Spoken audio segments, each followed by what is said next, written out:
Bertrand Morin, je suis directeur de 2 établissements médico-sociaux sur Rouen et nous travaillons depuis 5 ans environ sur les questions d'affectivité et sexualité des personnes en situation de handicap. Il y a 2 ans, à la suite de nos travaux, on a organisé un colloque sur l'affectivité et sexualité au Conseil général de Rouen. Et lors de ce colloque, les personnes qui y assistaient nous ont posé la question de la parentalité en nous disant qu'il leur semblait que de plus en plus de personnes étaient parents dans leurs établissements, que ce soit en ESAT, en foyer d'hébergement ou en SAVS. Et ils voulaient comprendre pourquoi ces personnes étaient parents de plus en plus et également avoir des aides pour accompagner ces personnes. À la suite de ça, on a fait un groupe de travail donc, pendant 2 ans avec des personnes de différents établissements pour essayer de comprendre ces situations de parentalité. Et on a eu l'idée de faire un questionnaire sur tous les établissements de Seine-Maritime pour savoir si effectivement il y avait de plus en plus de personnes et combien de personnes étaient en situation de parentalité. Le questionnaire a été très bien reçu puisqu'on a eu 2600 réponses. Et sur ces 2600 réponses, on se rend compte que 12% des personnes fréquentant nos ESAT et foyers d'hébergement ou SAVS sont parents, ce qui est quand même pas rien. Et sur la seule année 2012, donc l'an dernier, 2% de plus sont devenus parents, ce qui montre bien effectivement une augmentation importante des situations de parentalité. Alors la question c'est pourquoi ces personnes sont de plus en plus parents ?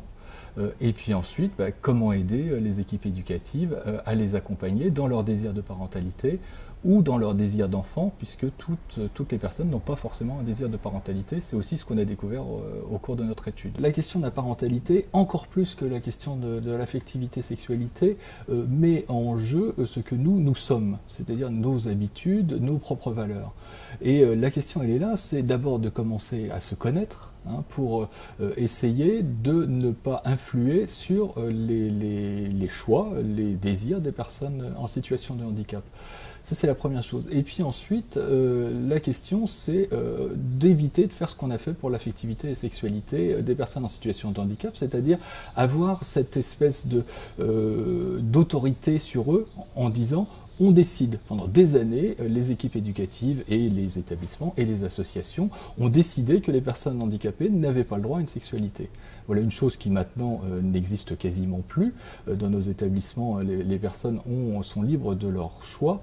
Mais par contre, va-t-on reproduire la même chose en ce qui concerne la question de parentalité ? Vous avez le droit d'être parent, vous n'avez pas le droit. Est-ce que c'est possible? Les personnes handicapées, clairement, nous disent non, c'est-à-dire ils ne nous donnent pas le choix, eux ont pris le parti de dire on a le droit d'être comme tout le monde, on a le droit d'avoir des enfants, nous aussi. Et la question est là, c'est comment les accompagner dans ce désir et aussi comment accompagner l'enfant et comment accompagner leur parentalité. Donc tout ça nous a paru extrêmement important. Donc pour l'équipe éducative, on a essayé de bâtir un canevas pour les aider en fait à mieux accompagner les personnes en situation de handicap. L'idée c'est de pas faire à la place d'eux ou alors de dire on décide pour toi, mais l'idée c'est de faire on fait avec. Et donc on fait avec, quelles sont nos capacités au niveau psychologique, quelles sont les résonances de l'enfant, d'être parent, quelles sont nos capacités au niveau physique, tenir un enfant, lui mettre des gouttes dans les yeux et tout ça c'est pas si simple que ça. Donc est-ce qu'on est capable quelles sont nos relations dans le couple ? Qui va aider l'autre, qui soutient l'autre, qui va être capable d'anticiper, de comprendre ce que veut un enfant quand il crie, etc. Quand l'enfant va grandir, qui va plus être soutien, qui va être l'autorité, etc. Et donc on a essayé aussi dans une espèce de bilan social, comment on va pouvoir faire pour avoir les aides qu'il faut, voilà. Et tout ça pour aider les équipes éducatives à essayer d'y voir un peu plus clair dans ce désir et du coup à accompagner correctement, du mieux qu'on peut, en tout cas, les personnes en situation de handicap. Actuellement, on a 20% des personnes accompagnées en SAVS qui sont parents. Donc au niveau des SAVS, c'est pas très nouveau la situation d'accompagner les familles. Hein. On a plusieurs SAVS sur les départements qui veulent avoir une équipe qui soit davantage spécialisée pour accompagner ces familles. Donc il est question d'accompagner les couples, c'est-à-dire pour qu'ils arrivent à se parler ensemble, pour qu'ils arrivent à se projeter, mais également tout l'accompagnement vers la naissance, qui est quand même très important, les liens avec les différents intervenants. Là aussi, en fait, les personnes handicapées sont bien souvent perdues dans cette multitude d'accompagnants. Et donc, il y a un certain nombre de liens qui doivent se faire. Par la suite, éventuellement, les liens avec l'aide sociale à l'enfance, s'il y a besoin d'un accompagnement très spécifique. Et donc, l'idée, c'est plus de donner un certain nombre de billes à ces équipes éducatives, notamment en SAVS, pour les aider dans leur travail. L'aide va être essentiellement aussi dans des groupes de travail, c'est-à-dire qu'il faut aussi que ces équipes éducatives aient la possibilité de se rencontrer pour parler de ces situations et pour se donner un certain nombre d'aides en fait, communs. L'autre question, c'est de se dire qu'il y a un certain nombre d'enfants qui ne peuvent pas rester chez leurs parents.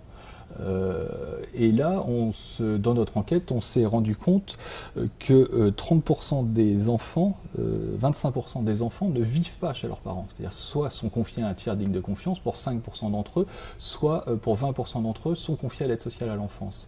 La question, c'est de dire, un enfant qui naît de personnes en situation de handicap, il a très peu de chances de revenir chez ses parents, parce qu'on le sait que ses parents ne vont pas pouvoir évoluer à ce niveau-là. Est-ce qu'il n'y a pas d'autre chose, une autre alternative que l'aide sociale à l'enfance, classiquement une famille d'accueil ou un centre spécialisé? Et là, l'idée, c'est, lors de ce colloque, c'est d'essayer de pointer d'autres idées, et notamment le tiers digne de confiance, en se disant que par la délégation d'autorité parentale, il y a une possibilité, en fait, de permettre à l'enfant d'avoir une famille pour la vie, tout en connaissant sa famille d'origine et ses parents, quel que soit leur handicap. De ce fait, on fait attention à l'enfant, qui aura la chance de pouvoir avoir des parents pour la vie, une famille de substitution pour la vie, mais également de connaître ses parents d'origine. Et on fait aussi attention aux parents d'origine qui, eux, pourront connaître une certaine parentalité et qui seront fiers d'avoir des enfants, qui seront fiers de les voir grandir, même s'ils ne les voient pas grandir au quotidien.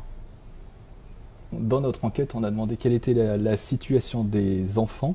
Et en fait, 11% des enfants sont handicapés, ce qui est quand même énorme, alors que dans la population habituelle, 0,2% sont handicapés. Donc si vous voulez, 11% c'est une proportion très importante. Et donc la suite de notre étude est pour maintenant. On travaille avec plusieurs universités pour essayer de comprendre pourquoi les enfants ont un handicap.